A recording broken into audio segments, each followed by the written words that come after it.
Nah, kemudian bagaimana supaya kita dapat memperbaharui keimanan?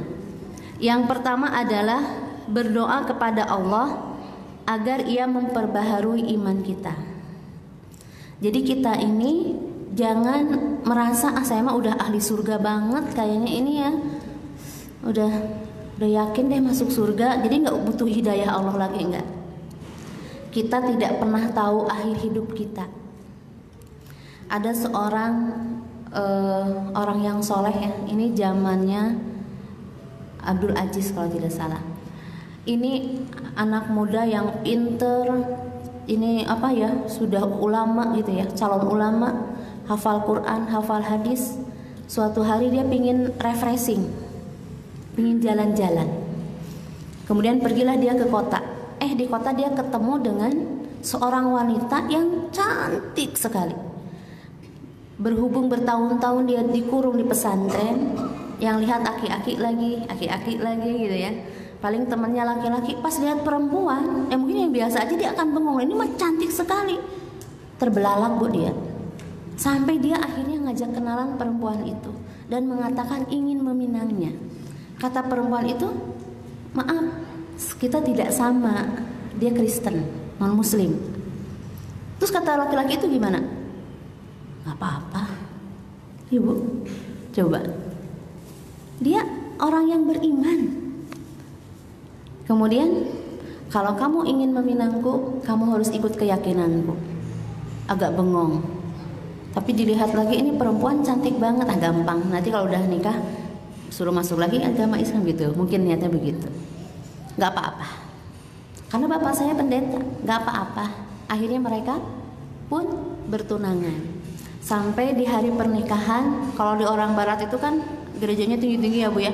Mereka berdua turun dari altar, neng gitu kan. Neng, dia apa ya? Kalau istilah Sunda tiku dawet, kalau istilah Indonesia apa ya? Apa ya? Tiku dawet ke karpet bu, apa ya? Apa nggak ada padanannya? Tiku dawet. Akhirnya dia jatuh bu, jatuh dari lantai atas ke bawah, prak, langsung meninggal.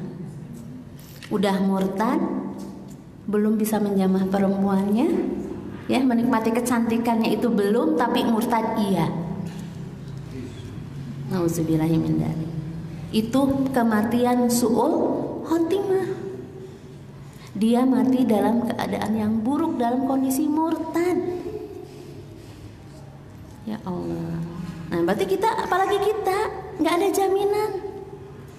Kita nggak ada jaminan hidup kita nanti apa ya istilahnya akhirnya baik, nggak ada jaminan. Maka jangan lelah untuk meminta, ya Allah, jaga iman saya ya Allah, jaga iman saya. Karena kita tidak punya daya upaya untuk diri kita sendiri, kita nggak punya daya. Manusia itu lemah. Tidak digoda aja setan, katanya sekarang banyak yang pensiun bu. Karena manusianya udah banyak yang mandiri. Berbuat dosanya nggak usah digoda, udah berbuat dosa. Jadi mereka pada pengangguran katanya sekarang. Zaman sekarang mah enak katanya setan nganggur. Ya kan? Maka kita harus terus meminta kepada Allah. Kita nggak tahu akhir hidup seseorang. Maka kita nggak boleh menisbahkan nama anak kita pada seseorang yang terlihat sekarang baik, karena belum tentu akhir hidupnya baik.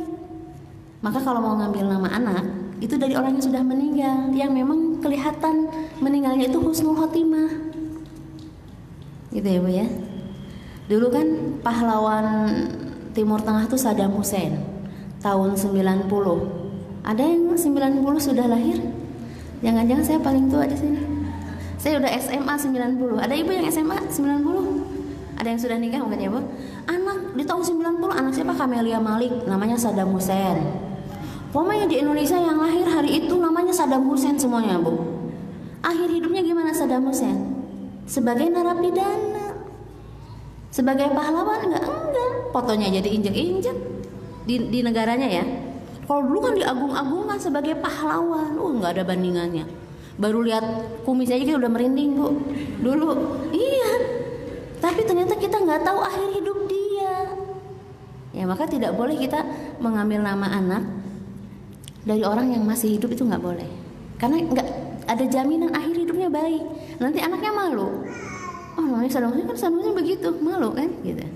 Kemudian yang kedua, memperbanyak ucapan la ilaha illallah. Dalam sebuah hadis Rasulullah bersabda, perbaharuilah imanmu, perbanyaklah mengucapkan la ilaha illallah. Sampai ketika orang yang meninggal kan Bu ya, ditalkinnya dengan ini, la ilaha illallah. Jangan ucapan yang lain. Jangan doa yang panjang-panjang, cukup ini saja la ilaha illallah. Ini untuk menguatkan keimanan kita. Dan kita harus paham ketika mengucapkan itu, tiada ada yang zat yang berhak saya sembah selain Engkau ya Allah. Maka aku nggak takut dengan apapun kecuali denganmu. Maka aku pun berserah diri hanya kepadamu. Maka aku pun hanya meminta kepadamu, nggak ada yang lain selain Engkau. Allah tuh kalau kita begitu Bu, suka banget, suka banget. Kemudian memperbanyak tilawah Al-Quran. Dalam hadis dikatakan, sesungguhnya hati ini akan berkarat sebagaimana besi berkarat. Mereka bertanya, ya Rasulullah, bagaimana cara menghilangkan karatnya? Beliau menjawab, tilawah Al-Quran. Tilawah Al-Quran. Di sini hari Rabu ya Bu ya, ada pelatihan membaca Al-Quran setiap hari Rabu pagi jam 8:30 ya di masjid ini. Seorang muslim yang membaca Al-Quran dan mentadaburi maknanya serta mengamalkan konsekuensinya akan menjadi mushaf yang berjalan atau insan Qur'ani seperti pribadi Rasulullah yang digambarkan oleh Aisyah. Akhlak Rasulullah adalah Al-Quran. Sedangkan salah satu sifat Al-Quran adalah tidak akan menjadi usang karena dibaca berulang-ulang dan tidak akan pernah habis keajaiban-keajaibannya. Salah seorang saudara kita ya, yang ngaku saudara, asalnya dari Jepara, namanya Pak Hairul. Beliau ini lulusan ITB, pernah kesini, pernah ngisi di masjid ini. Beliau menemukan 3G ya, teknologi 3G, 4G, 5G sampai 6G. Ternyata ditanya, Pak kok bisa sih menemukan itu? Bukan orang Jepang ternyata, orang Jepara. Betul, bukan orang Jepang, orang Jepara, cuma kuliahnya di Jepang. Tapi beliau yang mempatenkan ini. Jadi patennya itu atas nama beliau. Kata beliau, saya terinspirasi dari Al-Quran dan hadis. Subhanallah. Ini kalau umat Islam sudah tidak hanya Al-Quran itu dibaca, tetapi ditadaburi, apa ini maknanya gitu ya. Maka ditemukan ilmu yang luar biasa. Terbayang nggak? Nggak terbayang sebelumnya. Ya. Dan ini teknologi ini sangat dibutuhkan di dunia kesehatan, gitu ya. Sangat dibutuhkan. Yang menemukannya orang Islam, orang Jepara. Kemudian memperbanyak zikir. Di samping memperbanyak ucapan la ilaha illallah dan tilawah, seorang muslim hendaknya memperbanyak zikir dengan lafaz-lafaz zikir yang lain. Karena dengan memperbanyak zikir, hati akan kembali bersinar dan iman akan tumbuh. Abu Darda berkata, segala sesuatu memiliki penerangan dan penerangan hati adalah zikrullah. Ibnu Umar berkata, segala sesuatu memiliki cara untuk mengkilapkannya dan cara untuk mengkilapkan hati adalah zikrullah. Ya, jadi memperbanyak zikir. Subhanallah ya. Kemudian yang kelima ya, beristiqomah dalam merealisasikan konsekuensinya, yaitu keistiqomahan dalam merealisasikan berbagai amal kebaikan yang menjadi konsekuensi iman, akan menjaga iman itu senantiasa baru dan terus tumbuh. Diriwayatkan bahwa Sufyan bertanya kepada Rasulullah, ya Rasulullah, katakanlah kepadaku suatu ucapan dalam Islam yang aku tidak akan menanyakannya kepada seorang pun selain engkau. Rasulullah bersabda, katakanlah aku beriman kepada Allah, kemudian beristiqomahlah. Nah, stabilitas iman yang senantiasa baru dan tumbuh tidak akan terwujud kecuali dengan stabilitas hati dan lisan di atas kebenaran Islam. Ya, jadi perlu konsekuensi. Misalkan kita sudah berkomitmen, pokoknya saya mau sholat duha setiap hari. nggak apa-apa, didawamkan nggak masalah ya. Setiap hari sholat duha, konsekuen. Saya mau zikir, istighfar sehari 100 kali, konsekuen. Jadi nggak usah dulu targetnya tuh tinggi-tinggi. Saya istighfar 20.000 banyak sehari, terus seminggu cuti. Kemudian yang keenam ya, senantiasa beristighfar dan bertaubat. Dengan taubat dan istighfar, dosa-dosa sebesar apapun yang telah kita lakukan akan dihapuskan oleh Allah, sehingga kita akan bersih dari semua dosa, seakan-akan menjadi manusia baru dengan keimanan yang baru. Subhanallah. Rasulullah SAW bersabda, orang yang bertobat dari suatu dosa seperti seorang yang tidak pernah memiliki dosa.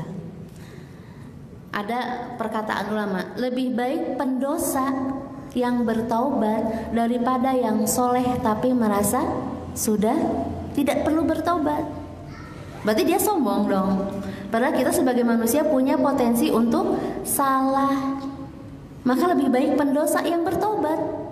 Jadi Allah tuh senang kalau kita tuh bertobat, minta ampun. Kita jangan dipikir-pikir, saya kayaknya nggak ada salah yang berat-berat amat deh. Kan kita nggak tahu. Nah itu dosa, sombong. Perbanyak istighfar. Orang yang perbanyak istighfar itu maka akan Allah cukupkan hidupnya. Pas mau umroh, ada uangnya. Pas mau beli mobil, ada uangnya. Dicukupkan terus sama Allah. Ada seorang pedagang pecel di Wonosobo. Beliau punya anak 8 dan punya keinginan anak-anaknya semuanya harus sarjana. Bahkan ada yang jadi dokter. Ditanya, Bu, amalannya apa? Mama paling istighfar aja. Kalau lagi jualan juga istighfar aja. Terus menghadapi masalah ini gimana, Mak? Masalah? Emang ada masalah apa? Dia nggak menghadapi hidup itu dengan masalah. Serahkan sama Allah. Jadi dia nggak merasa punya masalah. Nah itu kalau bayar SPP, itu bukan masalah. Ya, itu bukan masalah. Kadang kita makan hujan aja masalah.